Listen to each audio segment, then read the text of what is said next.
together to share with you. I want to bring in NBC News investigative correspondent Tom Winter. NBC's Priscilla Thompson is reporting live from the scene where that murder took place here in New York City. Also with us is retired NYPD officer Jillian Snyder. Jillian and Priscilla will get to you in a moment. Tom, I want to start with you if I can right now. Walk us through where the investigation stands at this moment. As we were talking about in the hallway earlier, it's striking how disciplined this killer was, that at this point, we really haven't even been able to identify who he is. Right, other than that moment where he's flashing a smile at the person who's working at the hostel desk, does not appear, at least to the video that we have seen, Peter, any instance where he's dropped his mask or had any sort of more of a visibility as to who this person is. As of last check, the NYPD did not have a name of this individual. They had not identified him. They are working on a number of leads. They've received a lot of tips. And so the investigation is continuing this afternoon. Whether or not that will ultimately result in an identification this afternoon or perhaps later today or tomorrow, that's still up in the air. But they do have some avenues they are looking at. Now, as far as where this investigation goes, once they have a name, the ability to then make an arrest, to try to determine where this person has been, where they will be, and the ability to push that information out to law enforcement agencies all across the country, certainly to the southeast, is because we first reported here at NBC News last night, he took a bus from Atlanta on November 24th to New York City. So certainly just he was as a reminder, that's almost 10 days point before this shooting took place. That's exactly right. So he was here in New York City for some time, which might explain why this targeted attack, as the NYPD has called it, Peter, was so well laid out and apparently so well surveyed prior to this incident occurring. Jillian, let me pick your brain on this just quickly, reacting to what Tom just said. How striking is it to you that NYPD has yet to identify, to have a name to go with this gunman? This is one of the world's most surveilled cities, thousands upon thousands of cameras here. You're literally watching his routine on some of these tapes. What are you looking for right now, and what struck you to this point?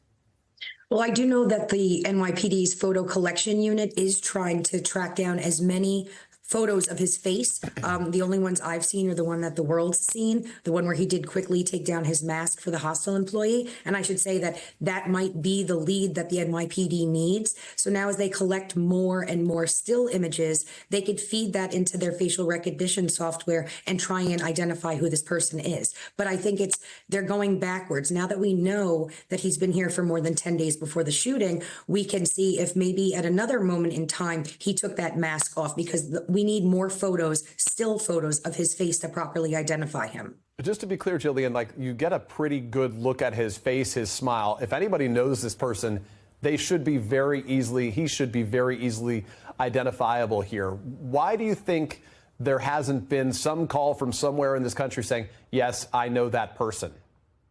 I was shocked. I was sitting last night when they were putting this on air, and I was with several colleagues, and all of us were like, this is someone who has distinguishable features. He has a smile. People were making comments about the smile. And I think that there's definitely someone in this country who has seen media, who has seen his face on the news, knowing that he is a person of interest. And I urge that person to please pick up the phone and call 911. His face is effectively wallpapered on every newscast in the country and across the front pages of newspapers across the country right now. Priscilla, to you on the ground here in Midtown Manhattan. Investigators, as we know, they're working on the belief that the suspect, as Tom and I were discussing, got to New York on a Greyhound bus that he came from Atlanta on November 24th, got here late that evening. What more do we know about the timeline here?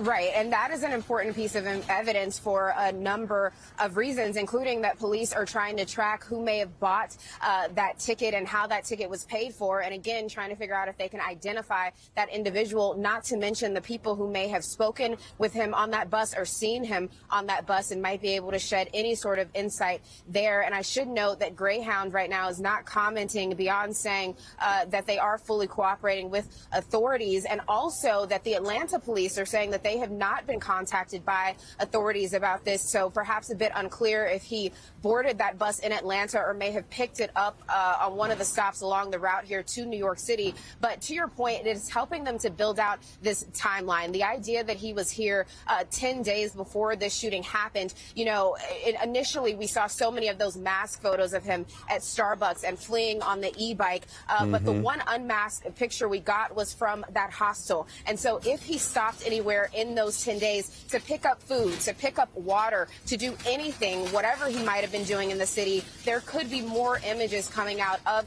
his face, more people that may have seen him or that he may have spoken to. And so building out that timeline could help them to better understand, again, who that individual is. Not to mention, did he come to New York City for 10 days without a bag or anything else? Is there anything else that he might have had with him that is dumped somewhere, perhaps, that could, again, lead to identifiable information to help police get a name here and perhaps arrest this person? Peter? All good points, Priscilla. Tom, more than a week that he spent in New York City. That means there were a lot of interactions that likely took place with this individual, including the one strikingly, it's him, as senior law enforcement official tells us, appearing to be in some flirtatious exchange with the person at the front desk, excuse me, at the hostel there. That's why he pulls down his mask. That's why Americans are able to look at that face right now. Have law enforcement officials been able to speak to that person at the hostel who had the direct interaction with him? They are conducting an enormous amount of interviews, and they were there the night before we were able to get these photos released by the New York City Police Department. Now, they're officially saying this is a person of interest wanted for questioning in those photos, but I think they're putting that out because they believe this might be the person who could have committed this act, and so they want to definitely speak to this person. I want to pick up on something that Jillian said before. The facial recognition system that the NYPD has, it's called DOS, Domain Awareness System, their ability to put that photo into their system and then say, go find this person somewhere else.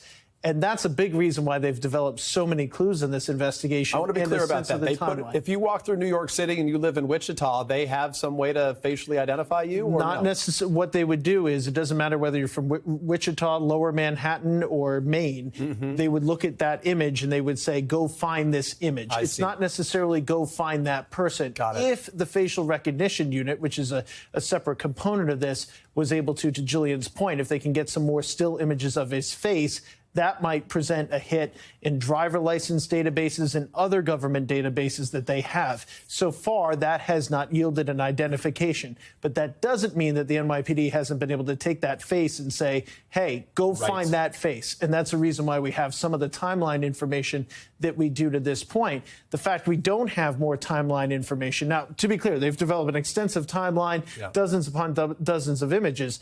But the reason why we don't have a little bit more of his travels in and out, potentially, of New York City, if in fact he is outside of New York City, is because we have seen a fair amount of discipline here with this individual putting a mask up. That's not going to present a hit in that system as far as finding where he's been. To be clear, this is somebody's son. This is somebody's either sibling, their relative, their friend.